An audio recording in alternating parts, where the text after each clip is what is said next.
Bismillahirrahmanirrahim. Assalamualaikum warahmatullahi wabarakatuh. Alhamdulillahi rabbil alamin. Wassalatu wassalamu ala ashrafil anbiya'i wal mursalin Sayyidina Muhammad ibn Abdillah alaihi afdalus salati wa atammut taslim. Ashhadu an la ilaha illallah wahdahu la syarika lah wa ashhadu anna Muhammadan abduhu wa rasuluhu la nabiyya ba'dah. Fa inna asdaqal hadithi kitabullah wa khairal huda huda Muhammad sallallahu alaihi wasallam wa syarrul umuri muhdatsatuha wa kullu muhdatsatin bid'ah wa kullu bid'atin dhalalah wa kullu dhalalatin finnar. Para jamaah yang dimuliakan oleh Allah Subhanahu wa taala, pada kesempatan malam hari ini, hari Ahad tanggal 9 Rabiul Awal tahun 1442 Hijriah atau 25 Oktober tahun 2020, kita melanjutkan kajian kitab Syarah Matan Abu Syuja, penjelasan fikih Syafi'i karya Dr. Dib Mustafa Al-Bugha hafizahullah. Beliau menjelaskan Matan Abu Syuja yang ditulis oleh Al-Qadi Abu Syuja, salah seorang ulama dari kalangan Syafi'iyah. Melanjutkan pertemuan yang sebelumnya, pembahasan kita lanjutannya pada kesempatan malam hari ini adalah tentang sholat gerhana. Ya, kita lanjutannya malam hari ini membahas tentang sholat gerhana. Walaupun sholat gerhana jarang-jarang, akan tetapi tetap ya sebagai amanah ilmiah, sebagai seorang muslim kita harus paham bagaimana penjelasan terkait tentang sholat gerhana. Walaupun kejadiannya jarang-jarang, tapi sebagai amanah ilmiah kita harus tetap faham bagaimana fikih ibadahnya. Maka dari itu pembahasannya tidak kita lewatkan, ya, tetap kita bahas. Di sini kita simak yang disampaikan oleh penulis rahimahullah, Al-Qadi Abu Syuja. Beliau mengatakan faslun, fasal, wa salatul kusufi sunnatun muakkadatun. Salat gerhana hukumnya adalah sunnah muakkadah. Berarti di sini kita tahu salat gerhana hukumnya adalah sunnah muakkadah. Fa in fatat, kalau terlewat, lam tuqda, maka tidak perlu diqadha. Kalau terlewat tidak perlu diqadha. Beda dengan sholat 5 waktu. Ya, sholat 5 waktu kalau terlewat harus diqadha. Dalam hadis misalnya orang yang tertidur kemudian kelewatan sholat 5 waktu. Dia tertidur sebelum zuhur, kemudian kelewatan bangun-bangun jam 2 siang, maka dia harus mengqadhanya. Dia harus menebus kafarat. Nabi mengatakan kafaratnya tidak lain sholat ketika ingat, cuman judulnya qadha. Ketika sholat pada waktunya, bahasa Arabnya disebut sebagai adaan, ya, namanya sholat pas waktunya. Tapi kalau sudah kelewat namanya qadha. Di sini pembahasannya sholat gerhana. Fa in fatat lam tuqda. Kalau kelewat sholat gerhana itu tidak perlu diqadha. Sholat gerhana kalau kelewat tidak perlu diqadha. Beda sama sholat wajib, maka harus diqadha. Wa yusalli li kusufi syamsi wa khusufil qamari rak'atain wa yusalli li kusufi syamsi, salat gerhana matahari, wa khusufil qamari, kemudian salat gerhana bulan, rakaatain, jumlahnya ada 2 rakaat. Jadi kalau gerhana matahari namanya pakai kaf, kusuf. Tapi kalau gerhana bulan pakai kha, khusuf. Terjemahan bahasa Indonesianya sama-sama sholat gerhana. Cuma kalau pakai kaf dalam bahasa Arab kusuf, namanya sholat gerhana matahari. Tapi kalau pakai kha, khusuf, namanya gerhana bulan. Rakaatain, sholatnya 2 rakaat. Fi kulli rak'atin, pada setiap 1 rakaat, qiyamani, ada 2 kali berdiri. Setiap 1 rakaat ada 2 kali berdiri. Maksudnya rakaat pertama baca Fatihah, baca surat, kemudian ruku, kemudian sami Allahu liman hamidah, baca Fatihah lagi sama surat lagi. Itu maksudnya 1 rakaat 2 kali berdiri. Kemudian ruku lagi, sami Allahu liman hamidah, baru sujud. Kalau kita sholat maghrib, rakaat pertama baca Fatihah, baca surat, kemudian ruku, sami Allahu liman hamidah, kemudian sujud. Rakaat pertama namanya 1 kali berdiri. Itu kalau sholat maghrib. Tapi kalau sholat gerhana, dia 2 rakaat. 1 rakaatnya 2 kali berdiri. Bagaimana penjelasannya? Kayak tadi. Jadi rakaat pertama baca Fatihah, baca surat, kemudian ruku. Setelah itu sami Allahu liman hamidah, baca Fatihah sama baca surat lagi. Itu namanya 1 rakaat 2 kali berdiri. Yutilul qira'ata fihima, bacaannya dipanjangkan pada keduanya. Jadi pada rakaat pertama baca Fatihah, baca surat, misalnya surat Al-Baqarah baca 1 juz, contoh. Kemudian ruku, sami Allahu liman hamidah, kemudian baca Fatihah lagi, baca surat lagi, Al-Baqarah setengah juz atau 1 juz juga sama. Itu contoh. Wa ruku'ani, kemudian ada 2 ruku.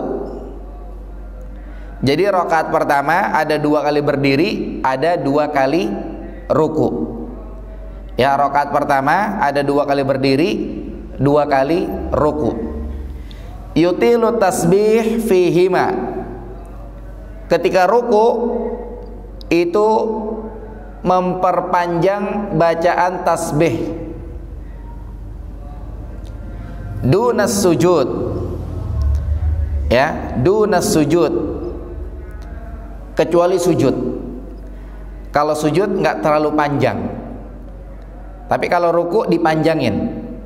Subhana rabbiyal azim, subhana rabbiyal azim, subhana rabbiyal azim, atau subhana rabbiyal azim wa bihamdi. Terus pokoknya ruku bacanya panjang. Tapi kalau sujud tidak sepanjang ruku. Kalau mau di menit-menitin, misalkannya ketika ruku 5 menit, ketika sujud kira-kira 1-2 menit, seperti itu. Wa yakhtubu ba'daha khutbatain, kemudian setelah itu ada khutbah 2 kali. Maksudnya khutbah 2 kali kayak khutbah Jumatan. Ya, khutbah pertama, kemudian khatib duduk, kemudian khutbah kedua, kemudian selesai salat gerhana. Jadi yang disampaikan oleh Al-Qadhi Abu Syuja rahimahullah, yang pertama salat gerhana hukumnya sunnah muakkadah. Apabila terlewat, yang kedua, apabila terlewat tidak perlu diqadha. Jadi kalau kelewatan tidak perlu diqadha. Kemudian yang ketiga, salat gerhana kusufus syamsi, gerhana matahari, atau khusuful qamari, gerhana bulan, jumlahnya ada 2 rakaat. Kemudian yang keempat, hitungan 1 rakaatnya adalah 2 kali berdiri dan 2 kali ruku. Hitungan 1 rakaatnya 2 kali berdiri dan 2 kali ruku.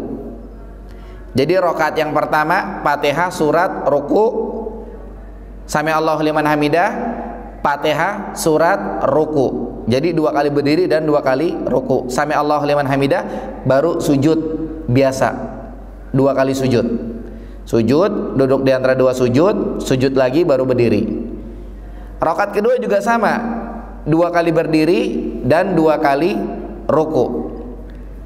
Baca Fatihah, surat, ruku, sami Allahu liman hamidah, baca Fatihah, surat, ruku, sami Allahu liman hamidah, baru sujud. Semuanya bacaannya harus panjang. Makanya jangan sampai salah ngamalin. Diumumkan akan kejadian gerhana, kemudian dicek, dilihat ternyata beneran kejadian gerhana, ngajak orang jamaah di masjid, bacanya kuliah sama kulhu. Ini tidak sesuai sunnah.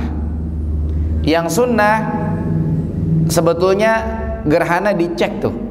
Kan biasa ada informasi dari BMKG, perkiraan gerhana akan terjadi, contoh jam 21.00 sampai dengan jam 22.30. Maka durasi sholatnya ya 1,5 jam. Gimana caranya bacaannya yang panjang, ya. Kemudian yang selanjutnya, ketika ruku, doa rukunya dipanjangin, berbeda dengan sujud. Sujud tidak sepanjang ruku. Kemudian yang terakhir, ditutup dengan dua kali khutbah. Apa isi khutbahnya? Isi khutbahnya adalah ngingetin orang, ya ini kejadian gerhana, Allah ingin nakut-nakutin hamba-hambanya biar pada ingat kepada Allah, dan seterusnya dan seterusnya.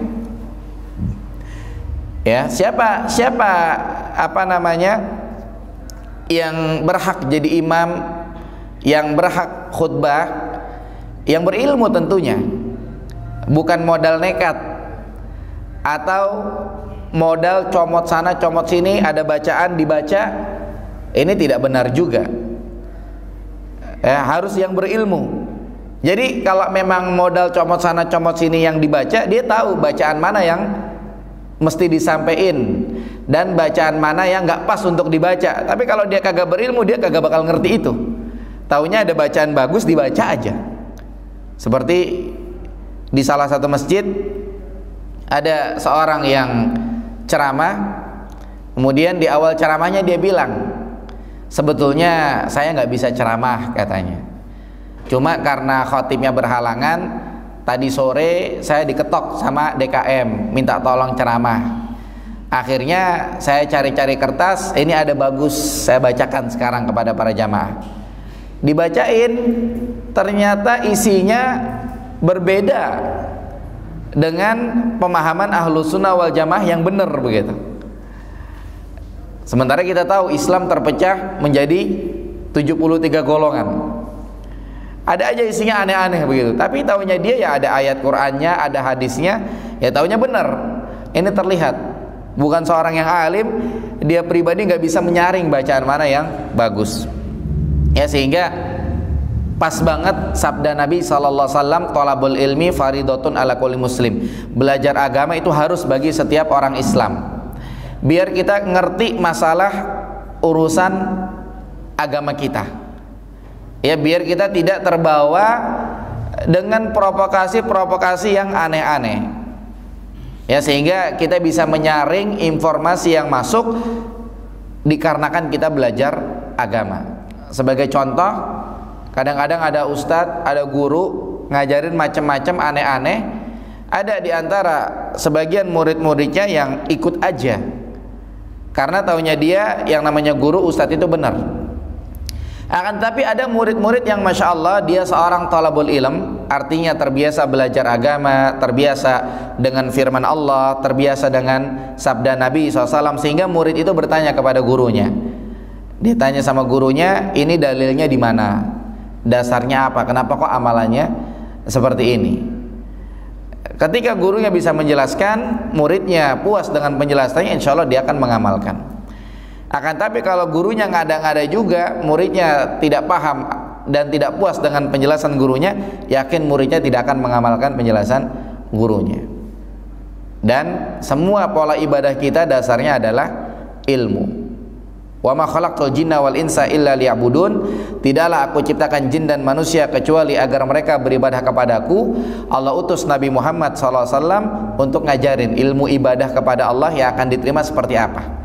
Maka diantara trik agar ibadah kita diterima, ya sekarang kita bahas tentang fikih ibadah dan temanya adalah salat gerhana.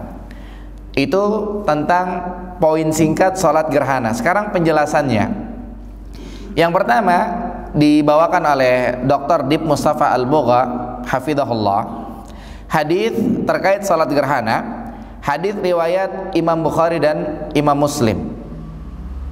Ya, disebutkan an Aisyah radhiyallahu anha qalat, dari Aisyah radhiyallahu anha dia berkata, khasafatis syamsu, terjadi gerhana matahari, fi ahdi Rasulillah sallallahu alaihi wasallam, pada masa Rasulullah SAW. Jadi ketika Rasulullah SAW hidup, ada kejadian gerhana matahari. Thumma fasalla Rasulullah SAW bin nas. Kemudian Rasulullah SAW sholat bersama dengan masyarakat, sholat bersama dengan orang-orang, sholat gerhana. Bagaimana cara sholatnya? Disebutkan oleh Aisyah radhiyallahu anha, faqama, beliau berdiri, fa'atalal qiyam, maka bacaannya panjang, dirinya panjang. Thumma raka'a, kemudian beliau ruku, fa'atalar ruku, rukunya dipanjangin. Thumma qama, kemudian berdiri lagi, fa'atalal qiyam, dirinya dipanjangin. Wa huwa dunal qiyamil awal, akan tetapi panjangnya enggak kayak yang pertama. Berarti tadi yang saya contohin, pada rakaat pertama 2 kali berdiri, diri yang pertama baca Fatihah, baca surat Al-Baqarah 1 juz, kemudian ruku, diri yang kedua baca Fatihah, baca surat Al-Baqarah ya mungkin setengah juz atau setengah juz seperempat. Atau rakaat yang tadi yang pertama, diri pertama 2 juz, pas diri yang kedua cuma 1 juz, dan seterusnya. Thumma raka'a, kemudian beliau ruku, fa'atala ruku, rukunya dipanjangin. Wa huwa dunar ruku'il awal, dan panjangnya enggak kayak yang ruku sebelumnya. Berarti ibaratnya kalau ruku sebelumnya panjangnya mungkin 10 menit, ruku yang kedua panjangnya cuman 5 menit. Thumma sajada, kemudian beliau sujud, fa'atalas sujud, kemudian sujudnya dipanjangin. Tapi tentunya sebagaimana diisyaratkan oleh Abu Syuja Al-Qadi, Abu Syuja rahimahullah, tidak sepanjang ruku. Thumma fa'ala fil rak'ati tsaniyah misla ma fa'ala fil ula, kemudian beliau lakukan di rakaat yang kedua seperti di rakaat yang pertama. Berarti di rakaat yang pertama Fatihah, surat, kemudian ruku, Sami Allahu liman hamidah, Fatihah, surat, kemudian ruku, rukunya panjang, suratnya juga panjang. Kemudian sujud, duduk di antara 2 sujud, kemudian sujud lagi, kemudian berdiri rakaat kedua kayak rakaat pertama dengan 2 kali diri dan 2 kali ruku. Tsumman sarafa, kemudian beliau pun pergi. Ya, Nabi SAW setelah itu beliau pergi. Tsumman sarafa, beliau pergi selesai. Waqad injalatis syamsu, dan gerhananya udah habis. Berarti salat gerhana durasinya dari awal sampai akhir. Ini gerhana matahari misalnya terjadi jam 6.30 sampai misalnya jam 8.30, berarti 2 jam itu sholat gerhana.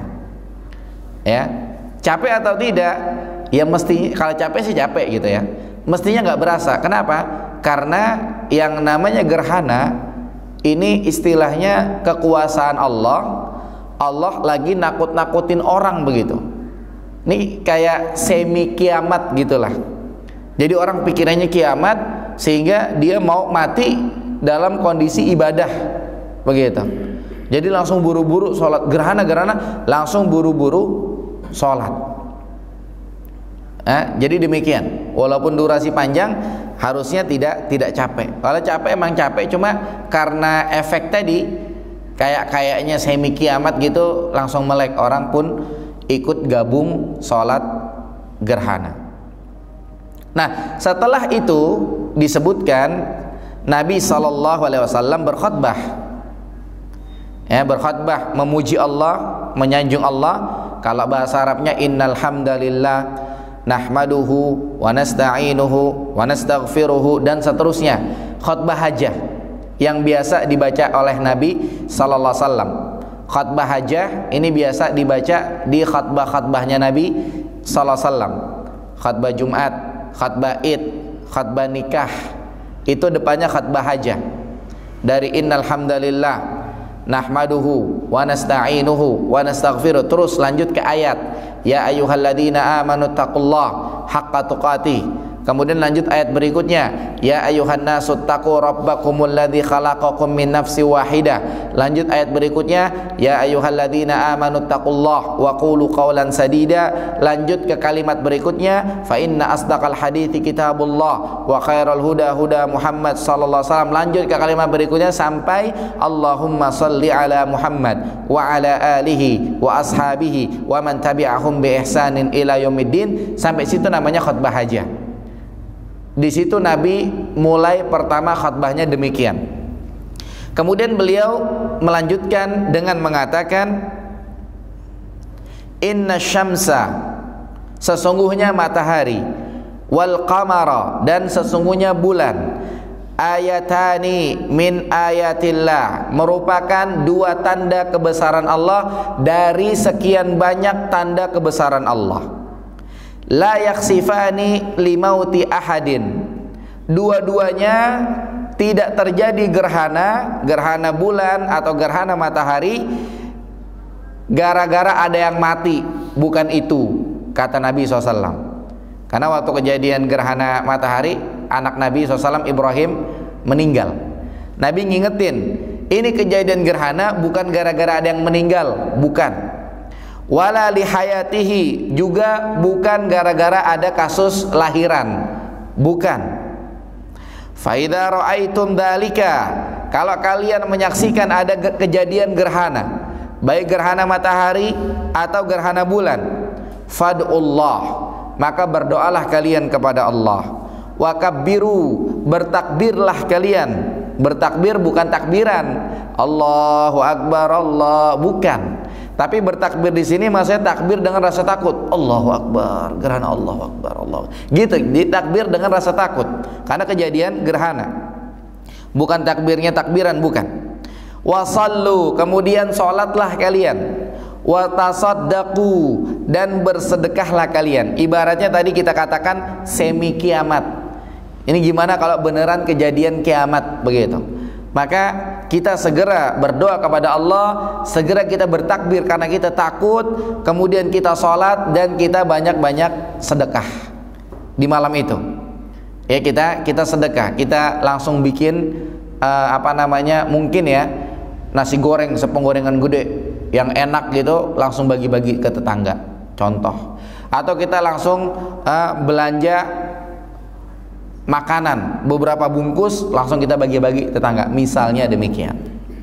Ya, itu yang dilakukan oleh Nabi Sallallahu Alaihi Wasallam. Ya, tadi sudah dijelaskan ya bahwasanya gerhana matahari itu terjadi berbarengan atau pas dengan kejadian meninggalnya putra Nabi Muhammad SAW yang bernama Ibrahim.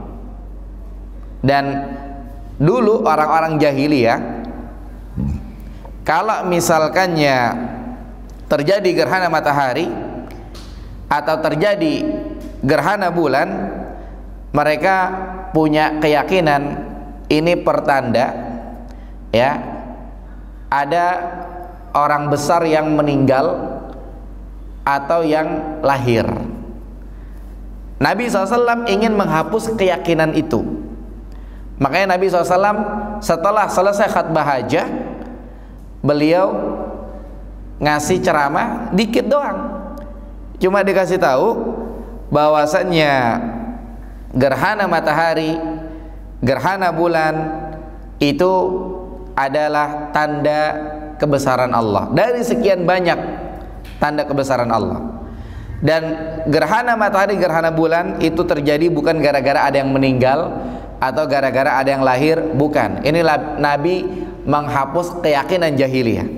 Maka kalau kalian lihat ada kejadian gerhana, segeralah berdoa kepada Allah, bertakbir, sholat, dan bersedekah.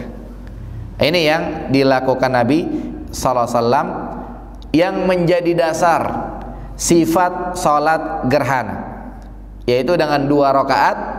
Setiap rakaat hitungannya 2 kali berdiri dan 2 kali ruku dengan bacaan yang panjang, dan ruku yang panjang tapi disesuaikan. Bacaan pertama lebih panjang, bacaan kedua pendekan dikit, yang ketiga pendekan lagi, yang keempat pendekan lagi. Dan itu yang sunnah.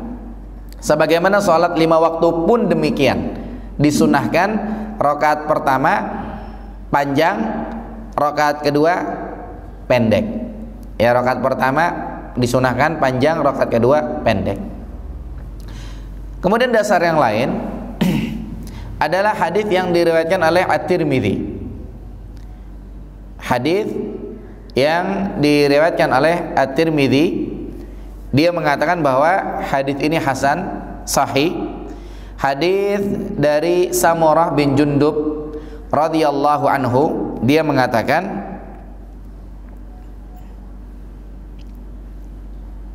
hadis Samurah bin Jundub radhiyallahu anhu, dia mengatakan, shalla bina nabiyyu sallallahu alaihi wasallam fi kusuf.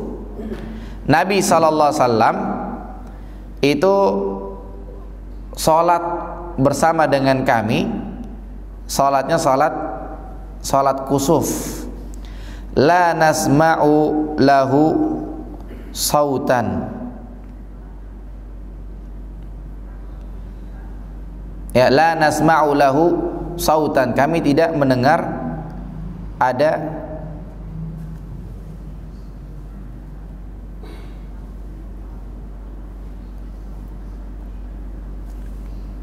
tadi ada yang ketinggalan ya, yang lanjutannya tadi.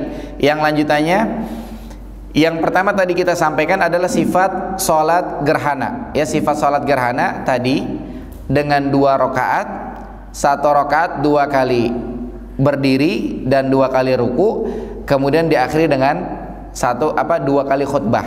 Itu sudah jelas, tadi sudah dijelaskan.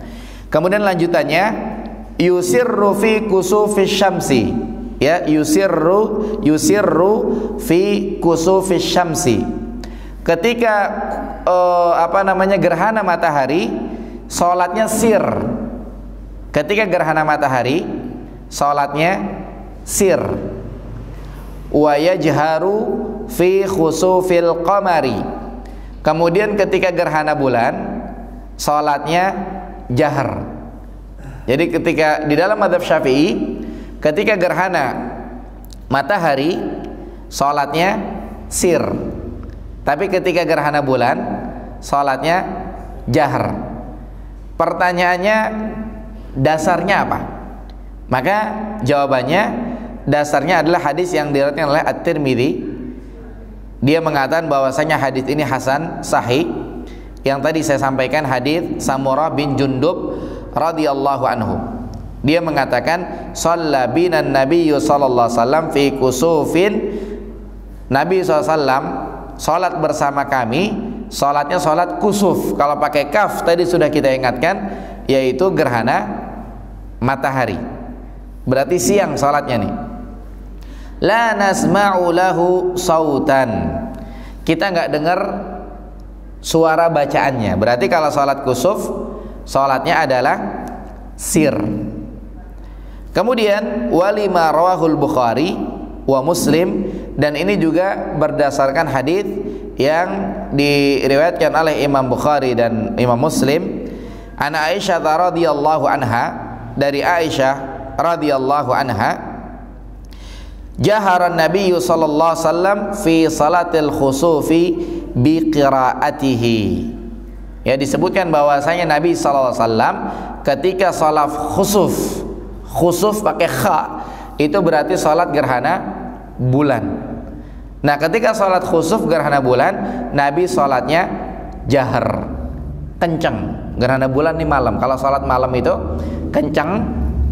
Kalau salat siang biasanya sir, kecuali yang dikecualikan. Kemudian disebutkan, ya, fahamal al-awwal ala salati kusufi syamsi li'annaha nahariyah. Yang pertama riwayatnya tentang salat gerhana matahari itu salat siang tadi yang saya katakan. Ini yang disampaikan oleh penulis Dr. Dib Mustafa Al-Bugha hafizahullah. Wa tsani ala salati khusufil qamari li'annaha layaliyah.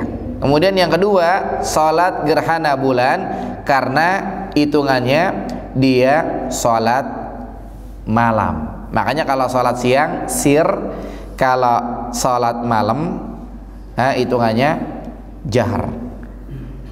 Akan tetapi wallahu alam, ya mungkin ini khilafiyah di kalangan para ulama, sehingga untuk salat gerhana matahari pun, ya, yang siang, ya, yang dilakukan siang hari, ini yang pernah saya alami salatnya jahar, ya, salatnya jahar. Mungkin ini termasuk salat yang dikecualikan, termasuk bagian itu juga salat Jumat. Salat Jumat kita tahu walaupun dilakukan siang, akan tapi salatnya jahar. Tapi ini khilafiyah di kalangan para ulama, sehingga kalau di dalam mazhab Syafi'i, ya, salat gerhana di gerhana matahari siang hari ini salatnya adalah sir.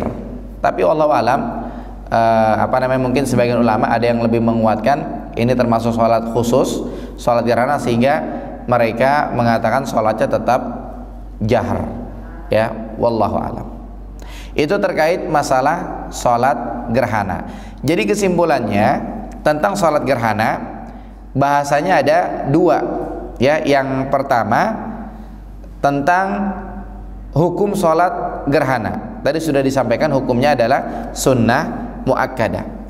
Kemudian juga termasuk pembahasan yang pertama, diingatkan bahwa kalau terlewat tidak perlu diqadha. Kalau terlewat tidak perlu diqadha. Kemudian yang berikutnya, sifatnya bagaimana? Sifatnya 2 rakaat. Ya, sifatnya 2 rakaat. Gerhana bulan dan gerhana matahari sama. Caranya adalah rakaat pertama 2 kali berdiri dan 2 kali ruku. Ini sudah kita jelaskan, tergambar insyaallah caranya. Kemudian rakaat kedua sama seperti rakaat yang pertama, 2 kali berdiri dan 2 kali ruku. Rukunya bacaannya dipanjangin, berbeda dengan sujud. Jadi ibaratnya kalau ruku pertama nih kita ambil misalkannya 10 menit, nanti ruku yang kedua cuma 8 menit. Kemudian ketika sujud ya hanya 5 menit. Sujud pertama, nanti sujud kedua hanya mungkin 3 menit. Kemudian di rakaat yang kedua nanti rukunya hanya 7 menit. Kemudian ruku yang keduanya hanya 5 menit. Nanti ketika sujudnya yang pertama hanya 3 menit, sujud yang kedua hanya 1 menit. Itu kira-kira kalau mau dimenit-menitin seperti itu. Kemudian setelahnya tahiyat, salam, kemudian khutbah.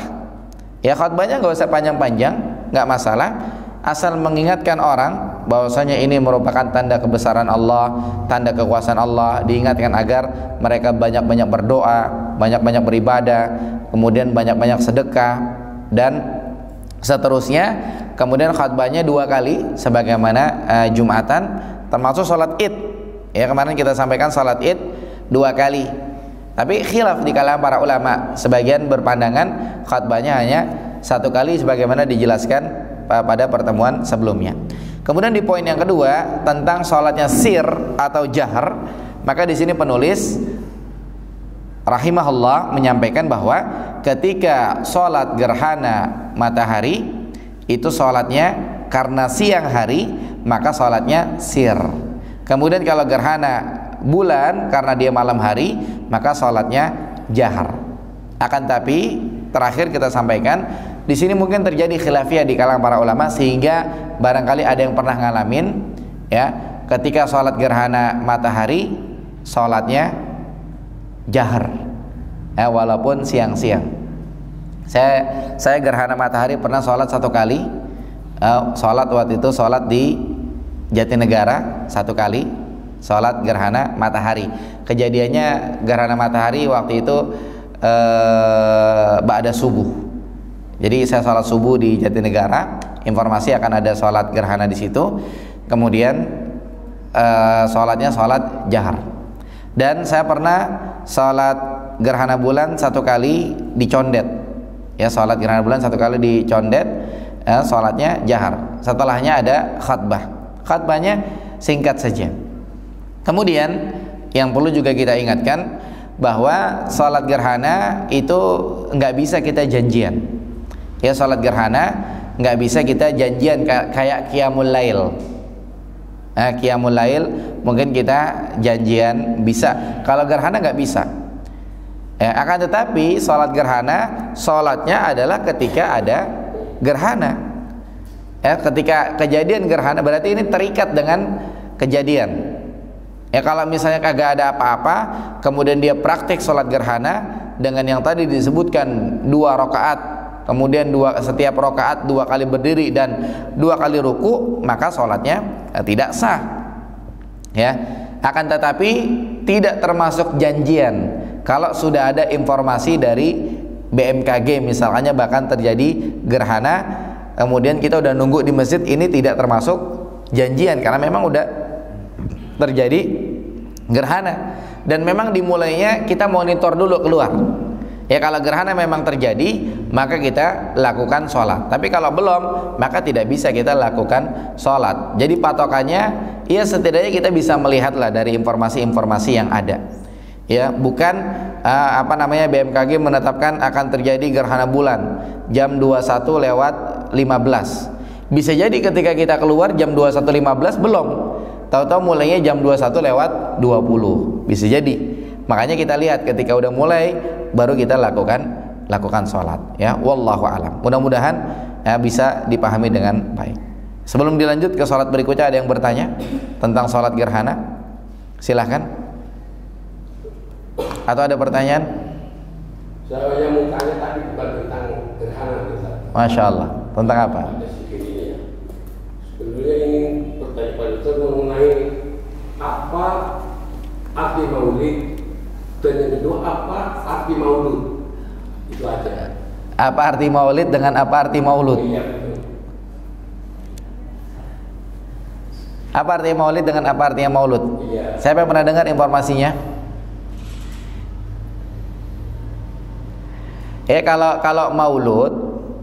Kalau maulud dengan maulid bedanya apa? bedanya ya ini apa namanya, dari sisi bahasa Indonesia intinya sama ya, intinya sama, cuma beda penyebutan saja. Sebagian membahasakannya maulidan, sebagian membahasakannya mauludan. Akan tetapi kita lebih ke poinnya ya, lebih ke poinnya. Poinnya adalah poin maulid begitu. Jadi mau dikatakan sebagai mauludan, maulidan, intinya sama gitu-gitu juga. Gitu. Jadi nggak ada bedanya. Bedanya apa? Karena apa? Karena banyak kan seorang pada menyebut maulid, tapi mereka sebetulnya tidak mengerti arti maulid gitu sebetulnya. Kalau ini sepengetahuan saya sebagai orang awam gitu, kalau maulid itu waktu dilahirkannya Nabi. Lah maulid itu bayi yang dilahirkannya Nabi, bayi yang dilahirkannya maksudnya. Kalau bedanya itu, kalau saya maksudnya kalau maulid terkait isim zaman itu akan terjawab di sorof ya. Kalau maulid terkait isim zaman, kalau maulud terkait maf'ul apa ya? Maulud, maf'ul, seperti tadi yang disampaikan. Cuma tadi yang saya katakan, di masyarakat kita antara maulid sama maulud kagak ada bedanya. Yang dimaksud itu juga, mauludan, maulidan. Cuma kalau secara detail bahasa ngaruhnya nggak ada ngaruh apa-apa. Ketika dirinci, kalau maulid artinya waktu apa, lahir ya. Kemudian ini maulid seperti kalau bahasa Arab yang lain ada namanya mau'id. Mau'id itu artinya waktu. Kemudian kalau dibilang maulud artinya yang lahir, nggak ada masalah di situ kita. Ya, yang jadi masalah adalah maulidan sama mauludan yang rame di masyarakat. Mungkin ingin dipermasalahkan, ada yang bilang bid'ah seperti itu, iya kan? Ya, maka di sini kemarin saya sampaikan bahwa kita harus adil gitu kan. Ya, kita harus adil. Adil kata para ulama ya, adil itu artinya sesuai Quran Sunnah dengan paham yang benar. Kemarin saya sudah sampaikan ya, kalau kita mau cari tahu kebenaran mana yang lebih benar, yang bilang maulid bid'ah atau yang bilang maulid tidak bid'ah, maka solusinya adalah kita dengarkan penjelasan para ulama ya. Kenapa maulid dikatakan bid'ah? Kita lihat bagaimana penjabaran mereka, sebab-sebabnya. Kemudian di sisi yang lain ada mungkin sebagian mengatakan maulid tidak bid'ah. Kita lihat sebabnya apa. Kita dudukan perkaranya, di situ akan jelas bagi kita. Cuma kalau kita hadapkan dengan pendapat para ulama, contoh misalkannya pendapat Syekhul Islam Ibnu Taimiyah rahimahullah ya, terkait masalah maulid ya, beliau atau mayoritas, atau kita lihat semua pendapat para ulama tentang hukum maulid. Kalau kita mau bedakan besarnya ada dua ya.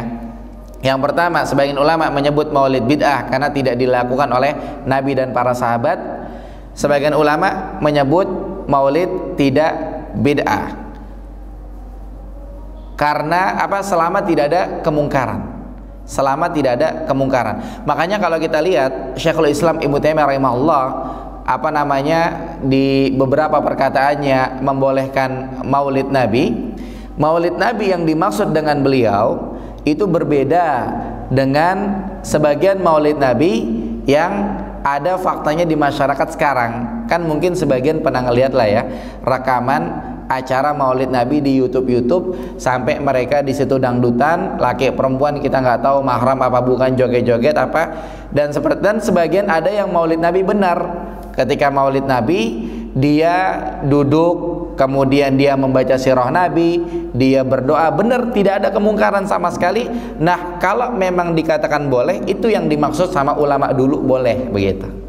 Kalau memang dikatakan maulid Nabi itu boleh. Ya, seperti itu. Cuma kalau maulud sama maulid sama aja itu juga gitu. Saya sering mendengar.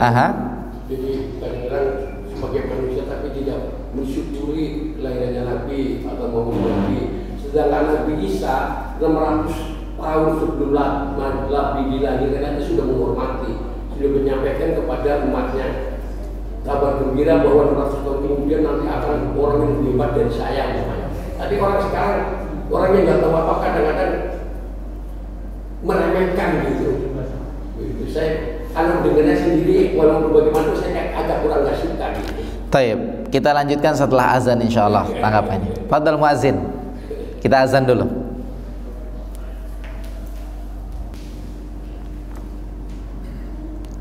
Taib, bismillah.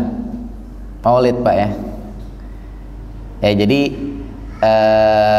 disebutkan pernah dengar ya, ada orang yang kayaknya nggak senang sama maulid, sementara Nabi Isa udah ratusan tahun orang berbahagia dengan lahir Nabi Isa, seperti itu ya. Taib. Ya Pak, yang pertama para ulama kita mengingatkan ya firman Allah Subhanahu wa taala. Allah mengatakan, "Qul in kuntum tuhibbunallah fattabi'uni yuhibbukumullah wa yaghfir lakum dzunubakum." Qul in kuntum tuhibbunallah, ya katakanlah, Allah bilang sama Nabi Muhammad SAW, wahai Muhammad, bilang sama orang-orang, katakan sama mereka, in kuntum tuhibbunallah, kalau kalian cinta kepada Allah. Nabi Muhammad suruh ngomong sama kita-kita nih, kalau kalian cinta kepada Allah, fattabi'uni, maka ikutilah aku. Berarti kita diperintah untuk mengikuti Nabi Muhammad sallallahu alaihi wasallam. Yuhibbukumullah, dengan itu Allah akan mencintai kalian. Wa yaghfir lakum dzunubakum, dan Allah akan mengampuni dosa kalian. Kapan? Kalau kita mengikuti Nabi Muhammad sallallahu alaihi wasallam. Jadi bukan masalah kita maulidan apa enggak maulidan. Poinnya kita ngikutin Nabi Muhammad sallallahu alaihi wasallam atau tidak. Sekarang kalau kita mau ngebahas apa yang tadi dibahas, lihat ada beberapa kejadian. Nabi SAW pernah suatu ketika, ya kita kalau mau ngebahas maulid di zaman Nabi kan kagak ada memang gitu ya. Tapi coba kita lihat beberapa kejadian di situ, insya Allah kita bisa nangkep. Yang pertama, ketika ada salah seorang yang berkata, Masya Allah wa syi'ta, karena kehendak Allah dan karena kehendakmu ya Rasulullah. Karena kehendak Allah dan karena kehendakmu. Berarti ibaratnya kita lihat pernah ada tulisan kaligrafi ya. Di kanan Allah, mana kanan? Di sini Allah, di sini Muhammad. Allah dan Muhammad. Tapi kalau di konteks hadis ada sahabat yang berkata Masya Allah pakai waw. Waw itu artinya dan. Masya Allah wa syi'ta, karena kehendak Allah dan kehendakmu. Apa sikap Nabi Muhammad SAW? Apakah Nabi Muhammad wah gagah gitu? Enggak.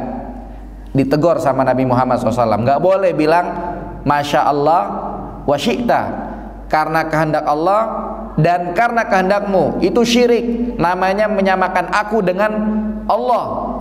Nabi Muhammad kagak mau. Terus yang benar apa? Nabi Muhammad kasih solusi, Masya Allah thumma syi'ta. Thumma artinya kemudian. Kita pernah dengar ya, sering kita dengar summa ila ruhi, kemudian ke roh pulang, kemudian ini kita nggak bahas ilaruhinya, tapi kita lagi bahas kata-kata summanya. Masya Allah thumma syi'ta, ini karena kehendak Allah kemudian karena kehendakmu. Itu diunjukin sama Nabi begitu. Jangan nyamain Nabi Muhammad dengan Allah. Dari kejadian ini sebetulnya kejawab tuh, boleh nggak misalnya ada yang nanya ya, kaligrafi ada Allah, ada Muhammad. Mungkin menurut kita bagus gitu kan. Bayangin Nabi hidup zaman sekarang, Nabi datang ke masjid ada tulisan gitu. Kira-kira apa yang akan dilakukan oleh Nabi SAW? Yakin bakalan disuruh copot, biar jangan dikira orang Allah Muhammad kedudukan sama. Cuma kalau pikiran orang sekarang beda. Ini kan kaligrafi, cakep, pikirannya pikiran standar gitu. Rasulullah lebih dalam dari itu pikirannya. Takut dikira Allah Muhammad satu kedudukan. Mungkin sebagian kita menolak, ya mungkin karena keawaman kita begitu kan. Sementara Rasulullah tidak, sampai sebegitu hati-hatinya dengan kesyirikan seperti itu. Sekarang bayangin, kira-kira Nabi Muhammad ada, ya, kemudian kejadian ada maulid, mereka semua mengagungkan Nabi Muhammad SAW. Yakin Nabi kagak mau? Yakin. Buktinya apa? Bukti yang lain adalah Nabi mengatakan, la tutruni kama atratin nasara Isa bin Maryam. Kalian jangan berlebih-lebihan kepadaku sebagaimana orang-orang Nasrani mereka berlebih-lebihan kepada Nabi Isa putra Maryam. Walakin qulu Abdullahi innama ana abdun walakin qulu Abdullahi wa rasuli au kama qala. Karena sesungguhnya saya cuma hamba doang, kata Nabi Muhammad SAW. Cukup kalian mengatakan saya adalah Abdullah dan Rasulnya. Lihat, kalau memang orang-orang menganggap Nabi Isa aja digituin, kenapa Nabi Isa aja ada kelahiran Isa Al-Masih, kenapa Nabi Muhammad nggak ada kelahiran Nabi Muhammad? Istilahnya ada maulid Nabi Isa, kenapa nggak ada maulid Nabi Muhammad? Lihat, Nabi Muhammad kagak mau disama-samain dengan Nabi Isa, ya. Kemudian, ya, banyak masalah yang lain. Nabi SAW dikuburnya di mana? Nabi SAW dikuburnya di kamarnya Aisyah radhiyallahu anha. Jadi Nabi meninggal di kamarnya Aisyah. Para sahabat bingung, ini Nabi dikuburi di mana?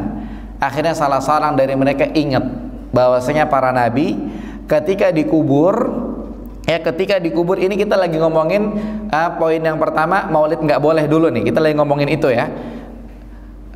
Kata salah seorang sahabat, kalau para nabi meninggal dikubur di tempat mereka meninggal. Akhirnya Nabi Muhammad dikuburnya di kamar Aisyah, bukan di Masjid Nabawi dikuburnya, tapi dikuburnya di kamar Aisyah. Beda kalau kasus sekarang. Kalau sekarang mungkin kuburan Nabi ada di Masjid Nabawi, tapi kita nggak bahas kasus sekarang, kita bahas kasus asalnya, aslinya.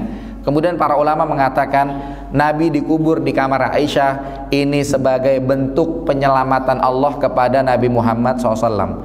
Bayangin kalau Nabi dikuburnya di Baqi, bakalan ada aja kaum muslimin yang khilaf, akhirnya datang ke kuburan Nabi, mungkin nyium-nyium kuburan Nabi bakalan ada gitu. Tapi Allah jaga Nabi Muhammad sallallahu alaihi wasallam, ya, dan lain-lain. Ya, dan kita menghormati pendapat para ulama yang mengatakan maulid Nabi bid'ah, nggak boleh. Ya, kita hormati itu. Sekarang kalau kita mau bahas mereka yang mengatakan maulid Nabi tidak bid'ah, biasanya membawakan perkataan ulama fulan. Saya bawakan diantaranya perkataan Syekhul Islam Ibnu Taimiyah rahimahullah. Beliau beliau mengatakan maulid Nabi ya termasuk orang yang setuju dengan maulid Nabi lah, seperti itu. Akan tetapi tadi yang saya bilang, ya, maulid Nabi yang dibilang boleh oleh para ulama dulu, ulama fulan yang mungkin pernah kita dengar perkataannya dibawakan oleh beberapa ustadz.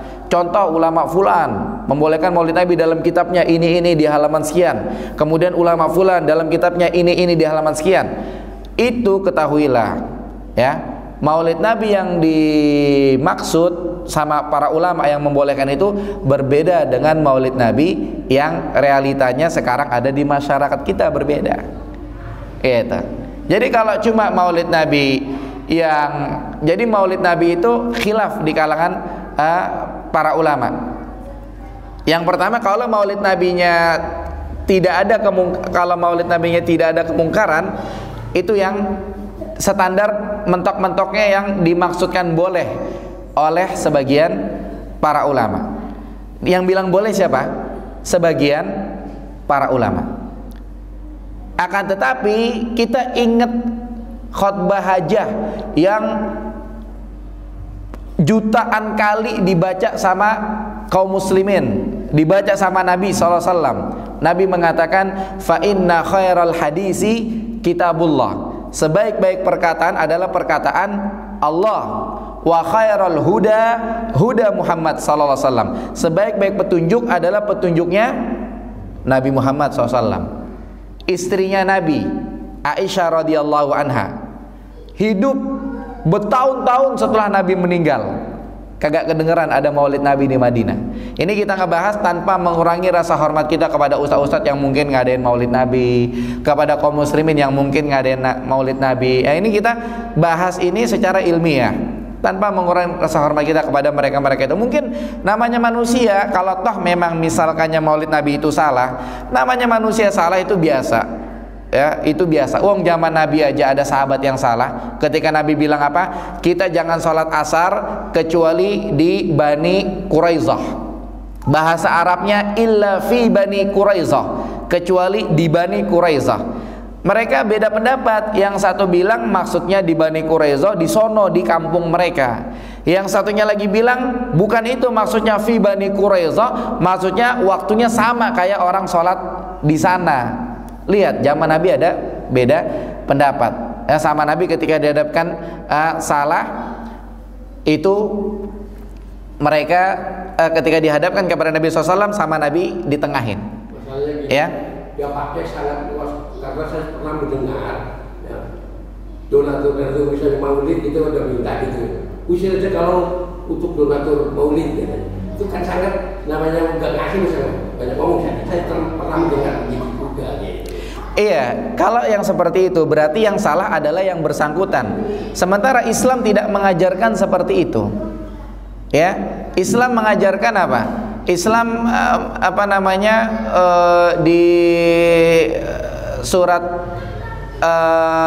Ad-Duha, ya, di surat Ad-Duha.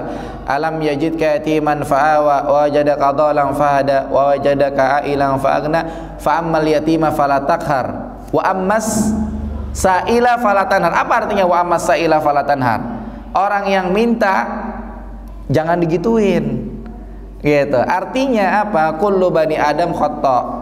Setiap anak Adam mesti aja ada salahnya. Mungkin maksud orang itu baik begitu kan? Kan kita udah jelas keterangan tentang maulid secara ilmiah tadi ya. Yang mungkin maksud orang itu baik begitu kan? Cuma ya ada aja khilafnya dengan tadi kan bahasa kalau ada orang minta sumbangan buat maulid itu diusir aja. Ini tidak benar. Harusnya apa? Harusnya misalkannya tidak dikasih dengan cara yang baik. Itu benar. Karena apa masalahnya?